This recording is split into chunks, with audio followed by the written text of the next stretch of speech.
안녕하세요. 배신의 장미입니다. 오늘의 사연 시작하겠습니다. 저는 50대 초반으로 딸 둘을 키우고 있습니다. 이혼한 진 이제 횟수로 4년 정도 되는군요. 이혼 후 전 남편이랑은 거의 만날 일은 없고 가끔 전 시어머니에게서 연락은 옵니다. 손녀들이 보고 싶다고 하지만 냉정히 거절하고 있습니다.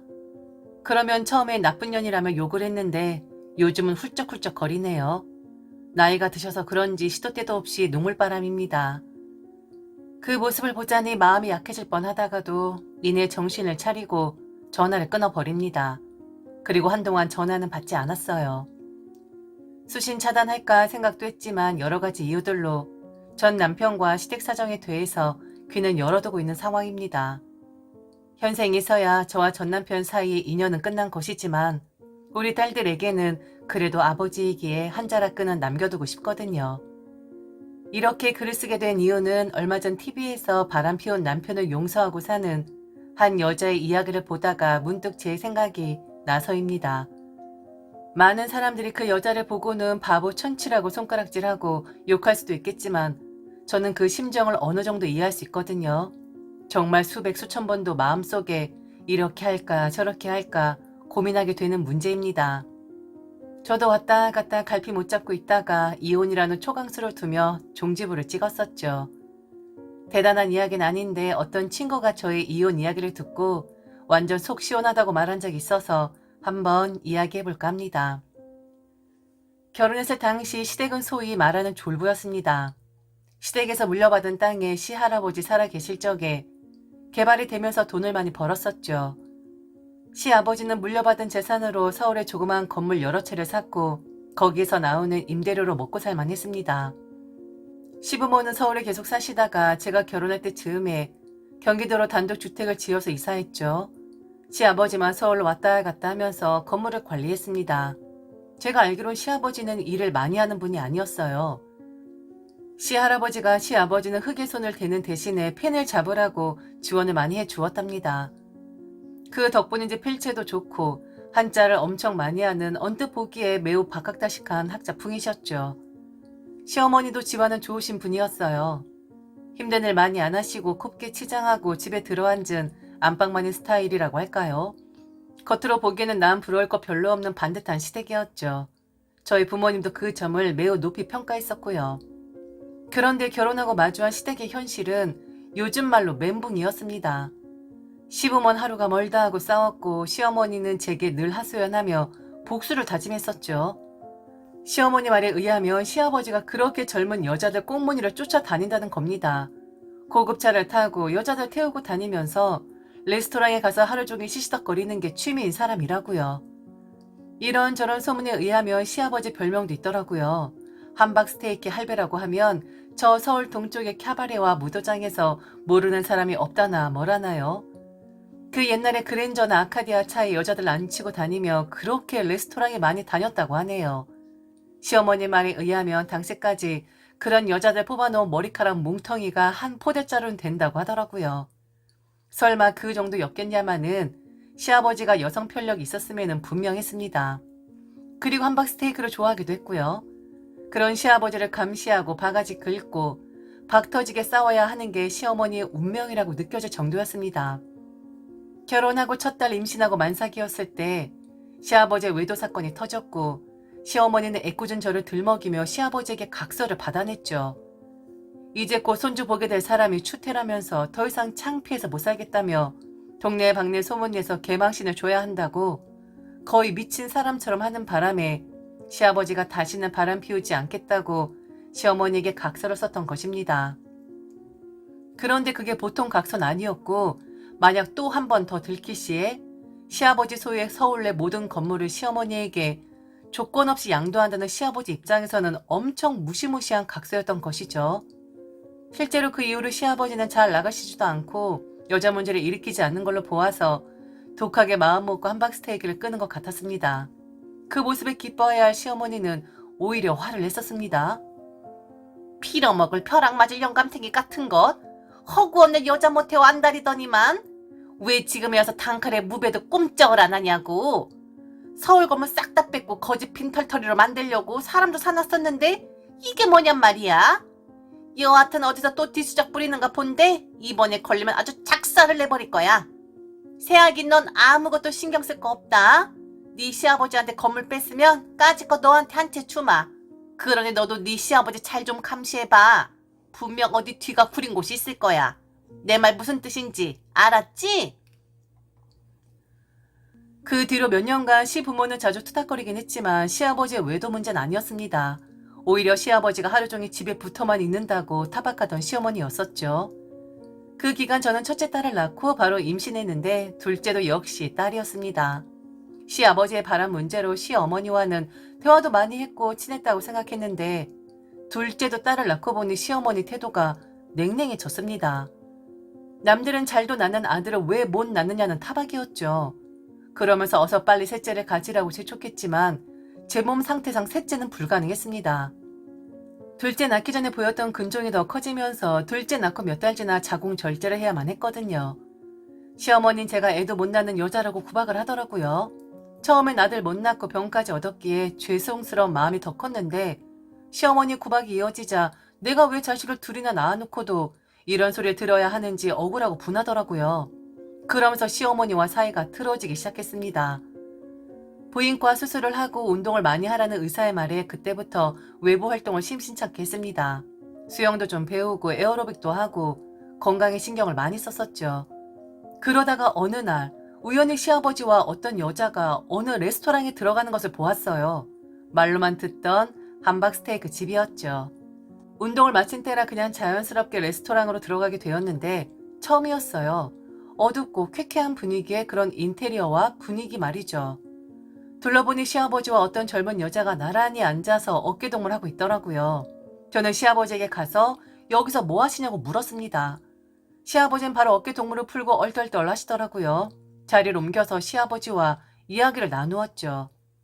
저는 시어머니가 시아버지가 바람피는 것을 보면 지체 없이 말해달라고 했다. 아주 엄청난 각서를 쓰신 것으로 아는데 시어머니가 제보해주면 건물 한 채 넘겨주기로 했다 말했죠.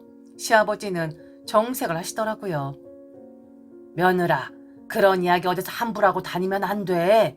내가 관리하는 건물 세입자인데 오다 가다 만난 거고 열심히 살길래 격려 차원에서 한박 정식 한번 먹인 것 뿐이다. 네가 네 시어머니에게 이야기하려는 거 그거 생사람 잡는 거야. 그나저나 우리 며느리 귀한 손녀딸 둘씩이나 낳아줬는데 내가 해준 게 없어 늘 미안했다. 그렇잖아도 조만간 너 불러서 선물 하나 주려고 했어. 필요한 거 있으면 말해봐라. 시어머니에게 한 거는 대신 선물을 주겠다는 것이었습니다. 그땐 이미 아들 못 낳는다고 갈구는 시어머니에게 오만정이 다 떨어졌을 때였는지라 괜히 시어머니 조언을 시킬 생각도 없었기에 차라리 정당한 나의 몫을 박자 생각이 들더라고요. 톡 까놓고 저도 건물주 한번 되고 싶다고 질렀습니다. 정말 이제 될 대로 되라는 시기였죠. 시아버지는 침 음성을 흘리며 오래 고민하다가 마침 제가 살던 동네에 있던 4층짜리 건물을 주기로 했네요. 대신 시어머니에게 비밀은 물론 시누이들에게 비밀로 하라고 했죠. 저는 시댁 식구 모르게 은밀히 건물을 증여받았습니다. 남편도 모르게 말이죠. 나중에 남편과 이혼소송하면서 건물 증여 이야기가 나왔는데 저는 시아버지 비밀을 지켜주는 대가로 받은 정당한 증여임을 주장했고 재판부에서는 재산 분할 목록에서 증여받은 건물을 빼주었네요. 그 뒤로 시어머니에 대한 원망이 많이 줄었습니다. 시어머니가 뭐라고 한들 한 귀로 듣고 한 귀로 흘리게 되더라고요. 저는 건물주인데 시어머니는 여전히 시아버지로부터 생활비를 타서 쓰고 있었거든요. 그렇게 모든 게 순조롭기만 한 인생이었는데 이번엔 남편의 행동이 수상쩍었죠. 남편은 직장인이었습니다. 저희 애들이 초등학교 4, 5학년일 때 회사에서 부장이 되어 있었죠. 부장이 되고 나서부터 귀가 시간이 계속 늦어졌습니다. 남편 말로는 밑에 관리할 직원들이 많아짐에 따라 바쁘다고 하였어요. 술도 많이 마셨고 12시 전에 귀가하는 법이 없었습니다. 맨날 회식이었죠. 토요일, 일요일 빼고 주 5일 술이었어요. 의심조차 하지 않았습니다. 남편은 시아버지의 의도를 수차례 경험했었고 시아버지를 매인 비난했었거든요. 그러면서 자기 엄마 불쌍하다고 그렇게 시어머니 편을 들었었거든요. 그러면서 불륜 관계에 있는 것들은 인간도 아니라고 학을 떼며 욕했던 사람이었죠. 더군다나 딸들에게도 잘했었거든요. 나중에 커서 결혼시키기 아깝다며 평생 데리고 살겠다고 입버릇처럼 말했었습니다. 시어머니는 당신 아들이 사회생활 한다고 고생한다면서 저에게 수시로 전화해서 오늘 저녁엔 뭐 해 먹일 거냐, 이번 주말엔 뭐 해 먹일 거냐 아주 징글징글하게 식사 메뉴로 물어보곤 했습니다. 그러면서 딱히 할 반찬이 없다고 하면 장어 사다 구워서 먹이라며 스테미나 음식 해 먹이라며 엄청 귀찮겠습니다. 참다 못해 제가 한마디 했죠. 더 이상 애 낳을 일도 없는데 정력이 좋은 것은 못하라 계속 해 먹이라는 거세요? 고기랑 야채 고루고루 먹이고 있어요. 그러니 그런 말씀 좀 그만하세요. 귀에 딱지 않겠어요. 애를 더 낳을지 안 낳을지 네가 어떻게 알아? 빵멀 아직 나이가 9만리 청춘인데 너랑 헤어지고 다른 여자랑 만나서 재혼할지 모르는 일 아니냐? 또 그렇게 창담하지 마라. 그러게 누가 수술하래? 애 하나 더 낳고 수술했으면 될 일을 뭐가 그렇게 급하다고 지 마음대로 해놓고 누구를 탓해? 이건 뭐 아들 이혼하라고 고사 지내는 것도 아니고 노망이나 치매가 왔나 싶었습니다. 남편한테 이야기했더니 실수를 흘리더라고요. 그러면서 제게 농담인 듯 진담인 듯 어디 가서 아들 하나 나와오면 키워주냐는 식으로 말하더라고요. 그날 일은 그냥 그런 해프닝으로 넘어갔습니다. 그런데 말이죠. 여자 직감이라는 게 있잖아요. 시어머니 말도 그렇고 외도 바람 이런 거라면 치를 떠는 남편이었는데 뜬금없이 아들 타령이라뇨. 이건 의부증이 아니라 뭔가 합리적인 의심이었습니다. 그때부터 유심히 남편을 지켜보았습니다. 퇴근 후 와이셔츠에 여자 냄새가 나진 않는지, 핸드폰의 통화 목록에 이상한 점은 없는지, 주말 외출에 수상한 점은 없는지 몇 달을 그렇게 감시했음에도 아무런 혐의점을 찾을 수 없었죠. 저는 스스로 의부증이 아닌가 심각하게 고민이 될 정도였습니다. 혼자 뻘짓을 했구나 싶어서 남편에게 미안해서 더 잘해줘야지 생각하고 있던 어느 날 새벽이었습니다. 남편은 여느 날과 다름없이 회식이 있었는데 그날은 회사 창립 기념일이라고 부장급 이상은 호텔에 빌려서 밤새도록 술을 마시기로 했다고 몇 주일 전부터 말했던 때거든요. 회사 창립 기념일이 맞았고 저와는 친한 남편 회사 동료 부장의 사모와의 전화 통화에서도 같은 일정임을 확인했기에 정말 추호의 의심도 없었습니다. 그래서 그날은 남편 기다리지 않고 일찍 잠자리에 들었는데 새벽 2시쯤인가 전화가 울리는 겁니다. 강남 쪽에 있는 대학병원 응급실이라는데 심장이 쿵 하고 떨어지는 줄 알았죠. 말로만 듣던 심근경색 같은 것인가? 술을 많이 먹는 바람에 쓰러졌나? 오만 생각이 다 들었습니다. 떨리는 마음으로 무슨 병이냐고 물어보니 우선 무조건 와서 확인하라고 하고 언제쯤 올 수 있냐만 묻더라고요. 바로 가겠다고 하고 대충 챙겨 입고 택시를 타고 갔지요. 얼마나 경황이 없던지 입던 잠옷에 겉옷만 걸쳤더라고요. 응급실에 도착해서 울먹이며 의사를 찾았더니 정밀 검사 중에 있고 날 박는 대로 수술해야 할 것 같다고 하더라고요. 다리가 후들거려서 주저앉고 말았죠. 저는 힘겹게 의사에게 도대체 무슨 병이냐, 죽을 수도 있는 거냐 물었더니 의사가 머뭇거리며 그러더군요. 죽을 병은 아니고요. 정밀 검사 나와봐야 알겠지만 흔히 말하는 골절입니다. 정확하겐 찢어진 것이지만요. 나머지 환자분과 이야기하세요. 골절? 찢어짐? 귀를 의심했습니다. 거시기가 골절되었다고 하더라고요. 생각하느라 멍하니 몇 분 있다가 비척대며 일어나 남편의 병상 쪽으로 갔습니다. 검사에 들어갔다고 조금 있으면 돌아온다고 하더라고요. 오만 생각이 다 들었고 왜 하필 거시기 골절이지? 라는 생각밖에 없었습니다. 남편이 돌아왔고 저를 보자마자 난동을 부리더라고요. 누가 마음대로 저에게 전화했냐고 당장 나오라고 소리소리를 지르는데 그때까지만 해도 무슨 상황인지 몰랐습니다. 남편의 난동을 부리는 의사가 왔고 응급실에 오는 환자라서 당연히 보호자에게 연락하는 거라고 말해주더라고요. 남편은 의사의 말에 눈을 질끈 감고 아무 말도 안 했습니다. 저는 떨떠름하게 어떻게 된 일이냐고 물었고 남편은 아무 일도 아니라고 술 먹고 장난치다가 넘어졌는데 모서리에 받쳐서 그런 거라고 둘러대더라고요. 몇 시간 동안 저와 남편은 아무 말도 없었습니다. 저는 정신이 돌아온 나머지 상황이 대략 유추가 되더라고요. 아침 일찍 어떤 교수가 와서 응급수술 하자고 하면서 저를 보며 한숨 쉬며 말하대요. 아유, 사모님이 많이 놀라셨겠습니다. 남편분 나이도 있으신데 잡으시겠어요? 정력에 좋다고 너무 좋은 거 먹으시면 안 됩니다. 그런 이사달이 나죠. 심각해요, 심각해. 조금만 늦었어도 불구되실 뻔했어요. 교수 의사는 수술 준비한다고 갔고 그때까지 남편은 눈을 질끈 감고 요지부동인데 땀을 비오듯 하더라고요. 순간 화가 치민 저는 남편 머리를 쥐어뜯고 말았습니다. 남편은 아프다며 비명을 지르고 응급실 간호사랑 의사는 이러시면 안 된다고 환자 상태 악화된다고 나가라고 하더라고요. 이런 빌어먹을 벼락맞을 인간아. 차라리 돼지지 그랬냐? 차라리 수술 받다가 확 돼져버려. 저의 바람과는 반대로 남편은 수술이 대성공이었고 퇴원 후에 본가에 들어갔다고 연락이 왔어요. 시어머니는 전화해서 대뜸 저보고 남편 잡아먹을 것이라고 고래고래 소리를 지르더라고요. 헛다리 짚으셨어요. 제가 아니고요. 딴 년이에요. 지금 어떻게 해야 하나 생각 중이니까 전화하지 마세요. 당장이라도 쳐 들어가서 수술한데 밟아버릴 심정이거든요. 수화기 너머로 시어머니 아무런 소리도 안 하더군요. 며칠 뒤 남편이 집으로 돌아왔고 대뜸 제게 소리부터 지르더라고요. 아무 일도 아닌데 혼자 생각으로 일을 키운다고요.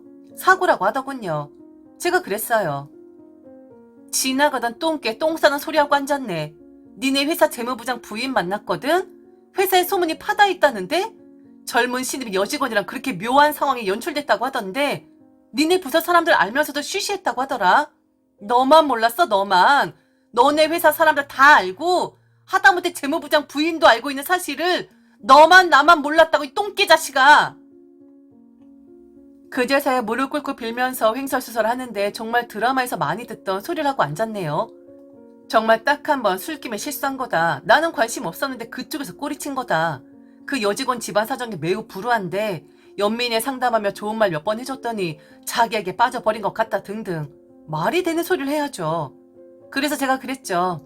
그러면 꽃뱀으로 경찰에 신고하고 그 불우한 여직원 부모 당장 찾아가서 콩밥 먹이겠다고 하겠다고 했어요.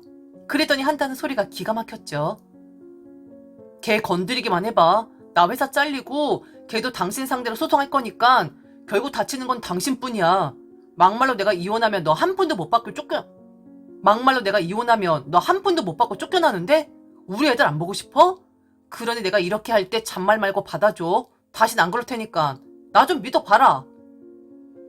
믿긴 개뿔이 뭘 믿나요. 시아버지가 젊었을 때부터 그렇게 사고 쳤다더니만 부전자전이더라고요.